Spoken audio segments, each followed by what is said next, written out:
livro de Melquisedeque. Gênesis pseudoepígrafo. Quinta parte.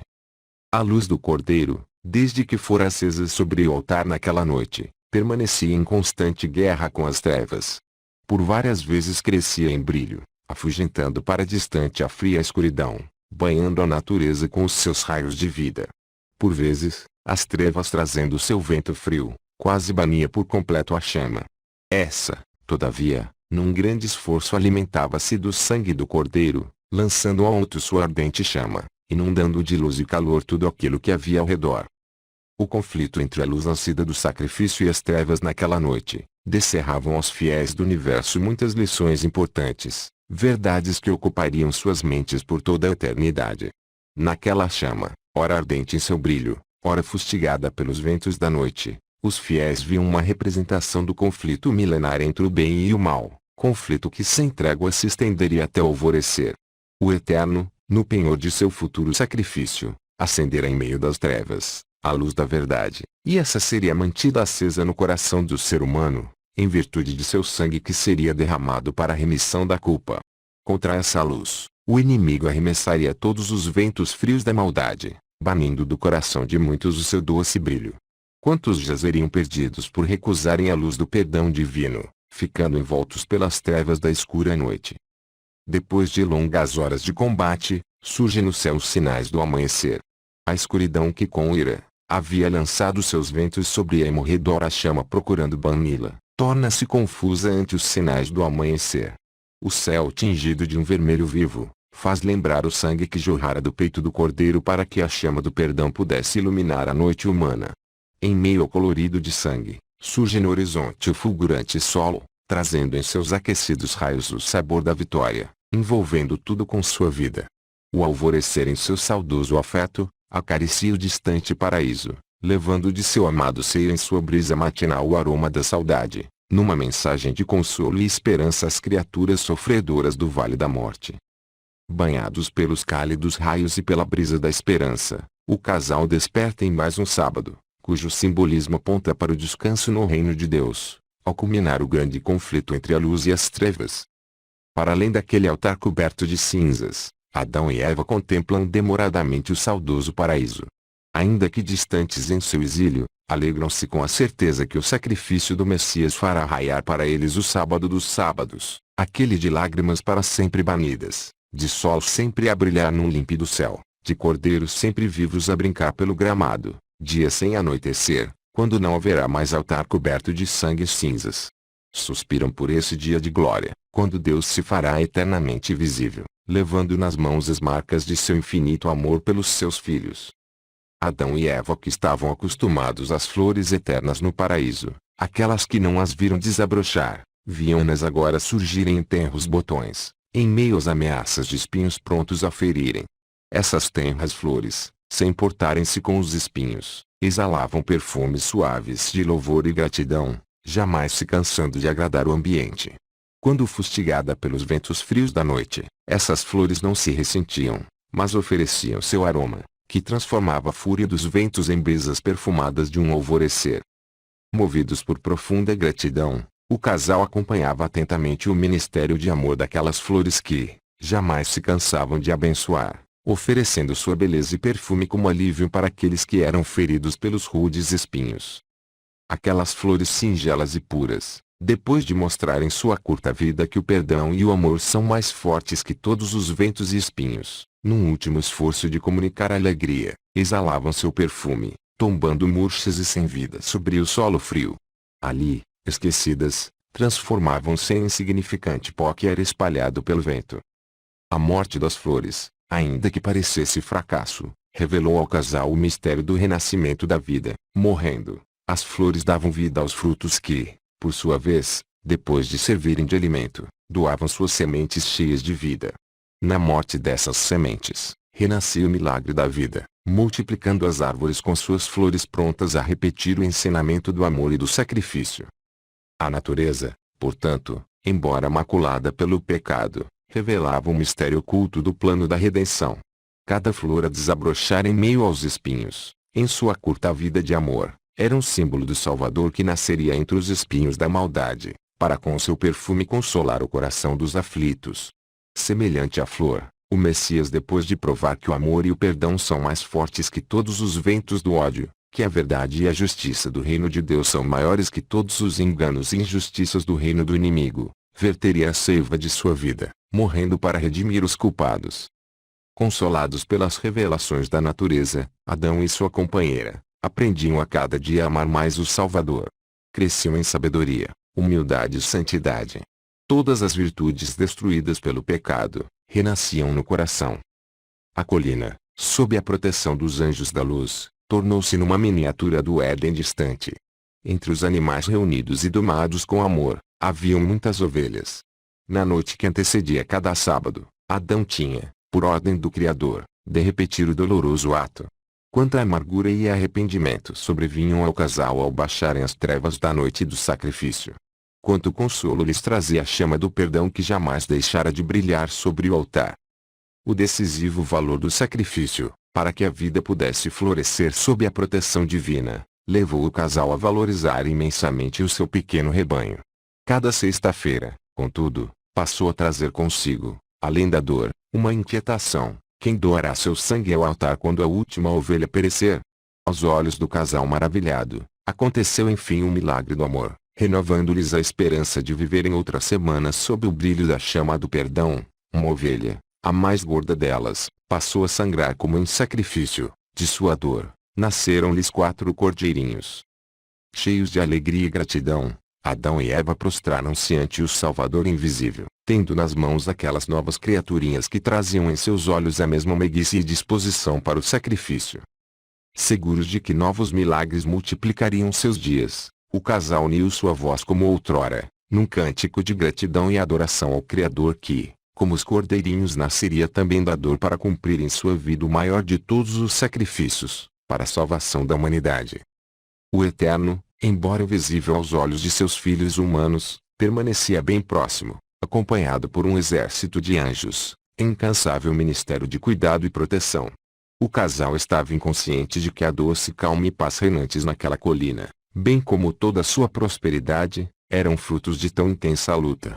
Se os seus olhos fossem abertos para cenas que ocorriam invisíveis, ficariam tomados de espanto. Quão terrível era o inimigo e suas hostes em suas constantes investidas com o propósito de arruinar o ser humano, arrebatando das mãos do Criador.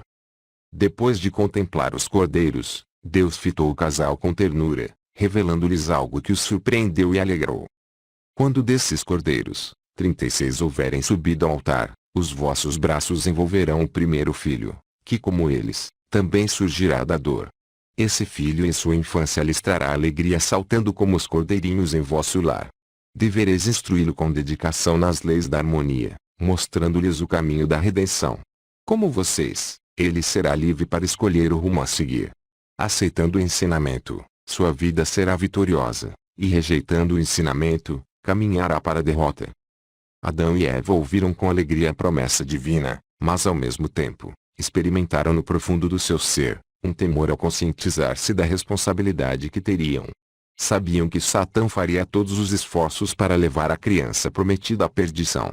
Era noite alta quando o Criador, depois de acariciar seus filhos, os deixou adormecidos sobre o gramado macio.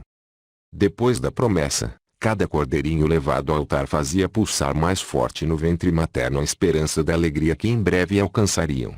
36 cordeirinhos finalmente baixaram as trevas, cumprindo o tempo determinado pelo Criador, em que a primeira criança receberia luz.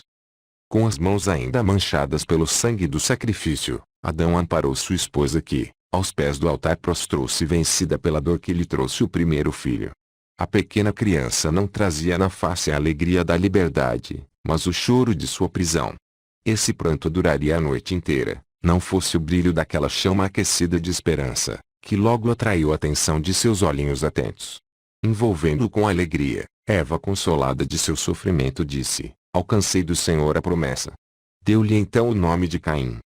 Depois de envolver o filhinho com as peles macias de um cordeiro, o casal permaneceu acordado ao meditar. Muitos eram os pensamentos que ocupavam suas mentes, pensamentos de alegria, de gratidão, de esperança e de anseio pelo senso da responsabilidade que agora pesava sobre os seus ombros. Acariciando com ternura a pequena criança, o casal amadureceu em sua experiência, compreendendo melhor o misterioso amor de Deus que, para salvar seus filhos, dispôs-se a morrer em lugar deles.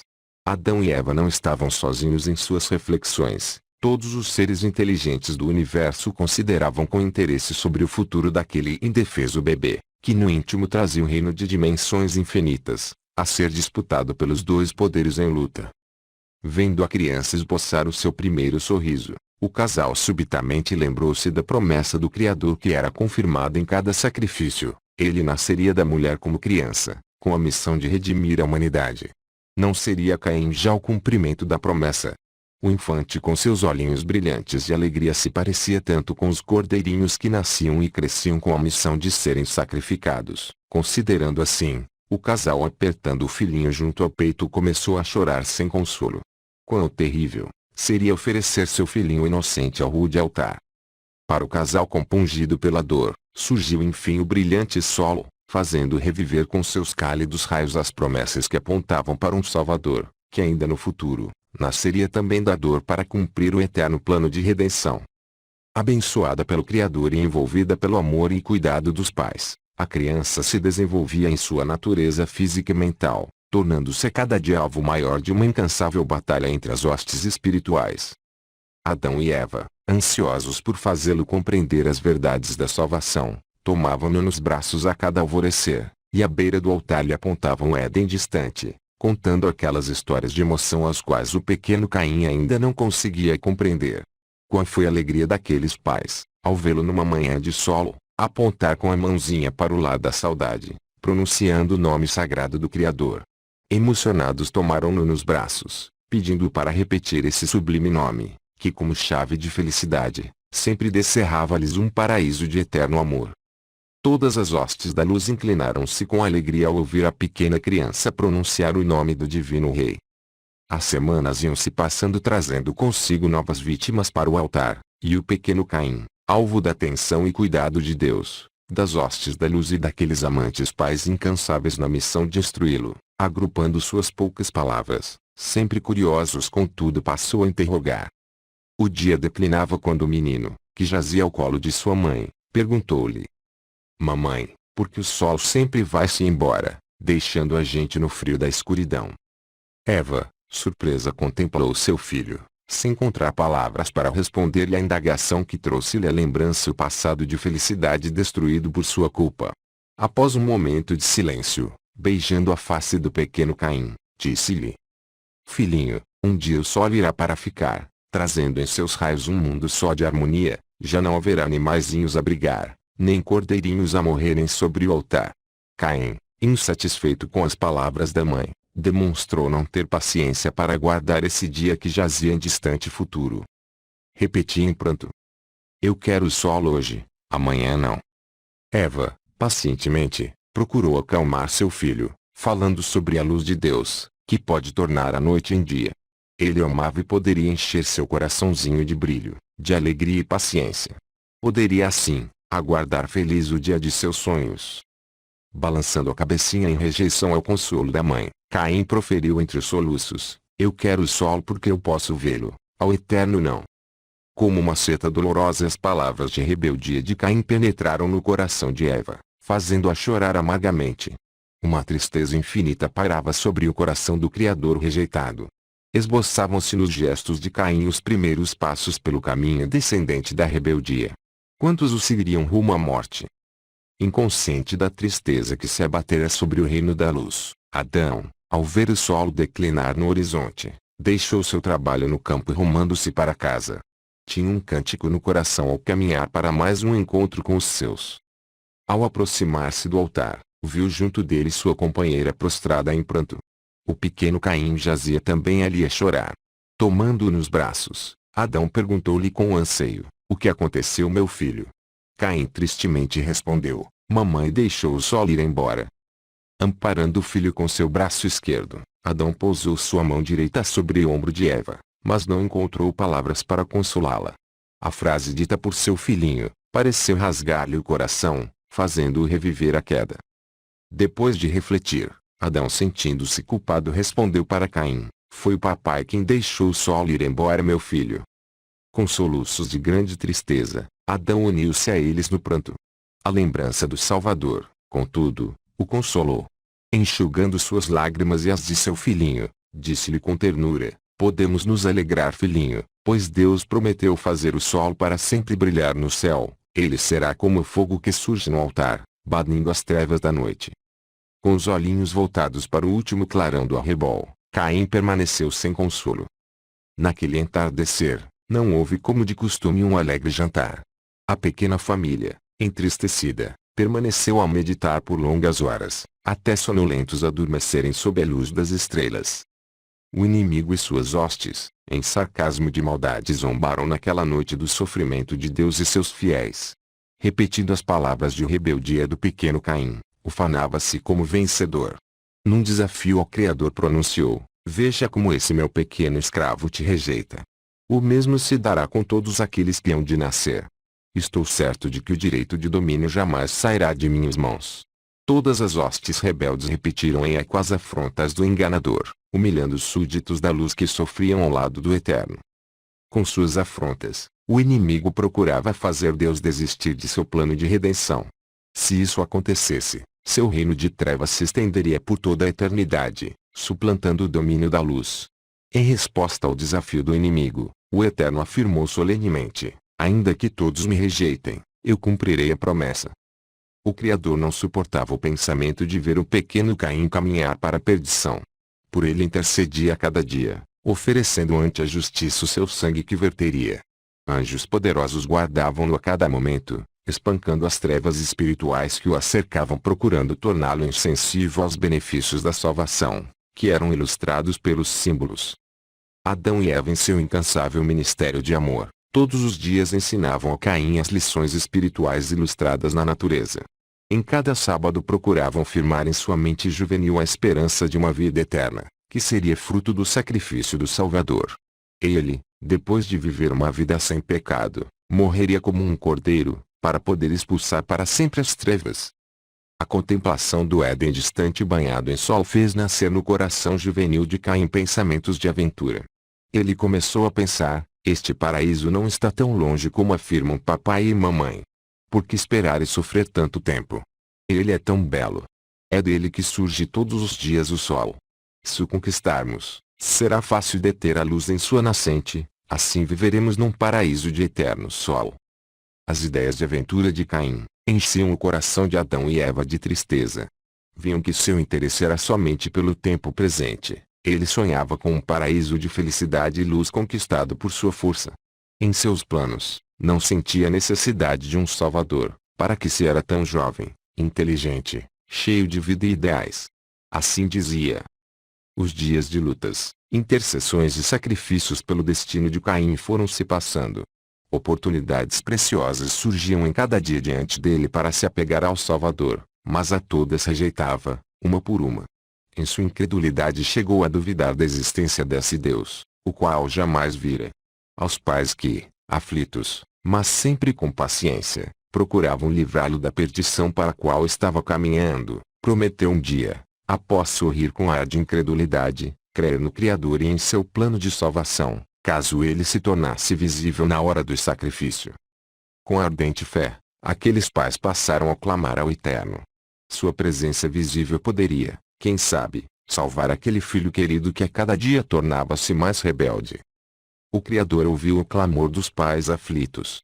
Embora soubesse que sua aparição dificilmente quebraria no coração do jovem Caim seu espírito rebelde, estava disposto a cumprir o pedido.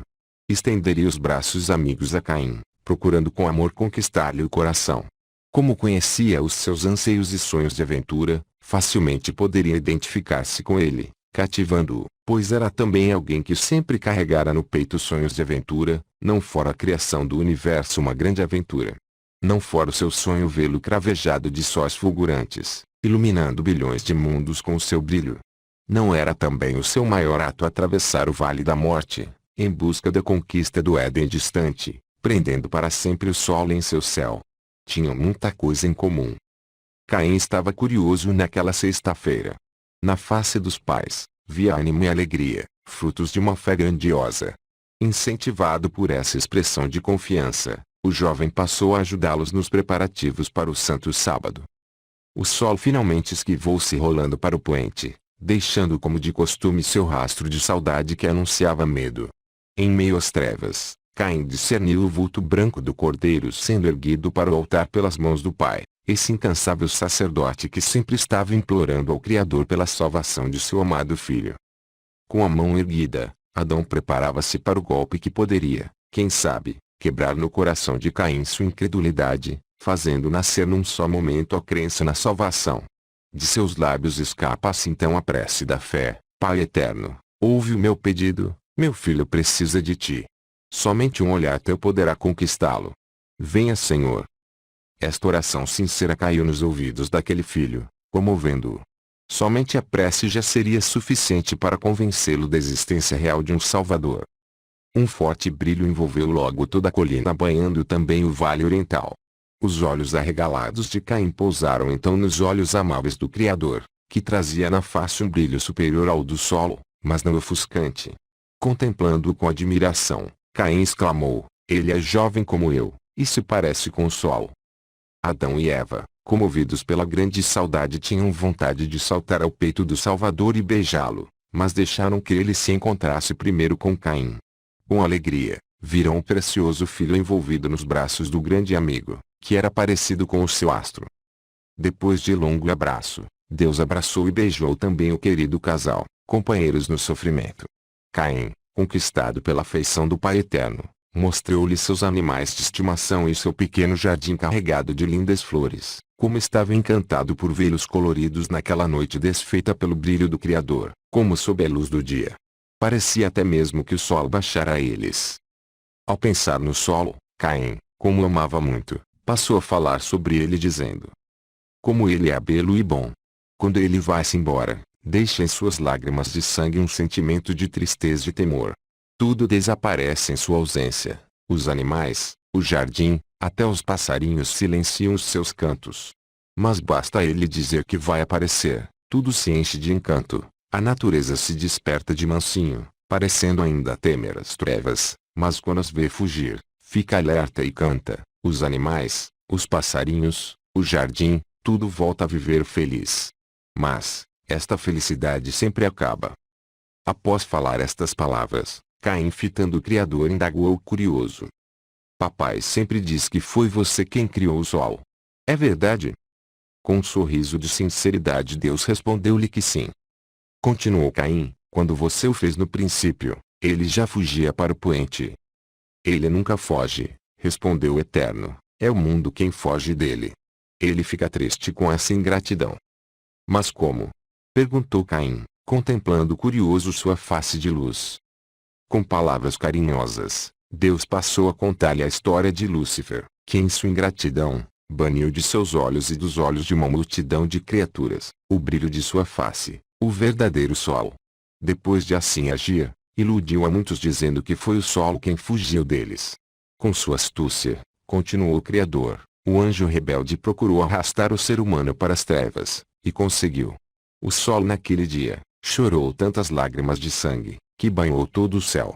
Em seu último suspiro de luz, porém, ele prometeu ao mundo já tomado pelas trevas, voltar um dia a brilhar para sempre, enchendo todo o seu seio de vida. Após falar-lhe estas palavras, o Eterno, fitando aquele jovem, com expressão de tristeza nos olhos, concluiu dizendo: Hoje, o anjo rebelde promete a seus seguidores que irá com sua força deter o solo, mas ele jamais conseguirá realizar esse plano, pois não possui o laço que poderá detê-lo, o amor. Cabisbaixo, Caim ouviu dos lábios do Criador essa história de promessas, a qual já se cansara de ouvir de seus pais. Essa história não lhe dava prazer, pois mostrava uma noite longa de sacrifício sobre o altar, e de um Salvador a perecer em dor. Em realidade, Caim não via razões para tudo isso. Por que não banir logo o sofrimento colorindo as trevas de luz? Num esforço para conquistá-lo, o Eterno com muito amor fitou aquele jovem insatisfeito, e disse-lhe que somente o sangue de seu sacrifício poderia fazer o sol para sempre brilhar, num reino de eterna felicidade e paz. Não havia outro caminho para essa conquista. Por isso, deveria ser paciente, descansando-se sob o seu cuidado. Após conversar por longo tempo com Caim, na tentativa de fazê-lo reconhecer sua necessidade de salvação, Deus, voltando-se para o casal, passou a consolá-los com a promessa do nascimento de outro filho. Mais 36 sacrifícios seriam contados, e seus braços envolveriam o segundo filho. Nasceria também da dor, mas traria nos olhos o brilho e o consolo da salvação. O seu testemunho de fidelidade ficaria perpetuado por todas as gerações, no símbolo de um altar coberto de sangue. As semanas iam se passando, trazendo ao casal novas alegrias e tristezas, de um coração cheio de vida a pulsar no ventre de Eva, e de um vazio com cheiro de morte a crescer no coração do jovem Caim. Ainda que ele tenha ficado deslumbrado ante a manifestação de Deus, em nada essa aparição mudou-lhe sua maneira arrogante de pensar sobre o sentido da vida. Ele não via sentido nos sacrifícios oferecidos no altar. Nos dias que seguiram o seu encontro com o Criador, ele argumentava com os seus pais dizendo: se eu fosse poderoso como o Eterno, eu jamais me submeteria ao sacrifício para reconquistar o reino perdido. Ele é forte, e brilha como o sol. Ele poderia com uma só palavra expulsar todas as trevas, devolvendo o paraíso. Para que tanto sofrimento? Com essa argumentação, Caim supunha-se mais sábio que o Criador. Quem sabe, num próximo encontro teria oportunidade de aconselhá-lo. Dessa forma, o jovem Caim aprofundava-se cada vez mais no abismo do orgulho e do egoísmo, lugar de ilusões para onde se ia, pensando estar caminhando para a vitória. Não fora Lúcifer juntamente com um terço das hostes celestes, atraídos por essa mesma ilusão? O bondoso Deus, todavia, não selaria destino de Caim sem antes procurar de todas as formas salvá-lo da ruína eterna. Essa graça imerecida, fruto do divino amor, seria concedida a todo ser humano que viesse a nascer neste mundo. Fim.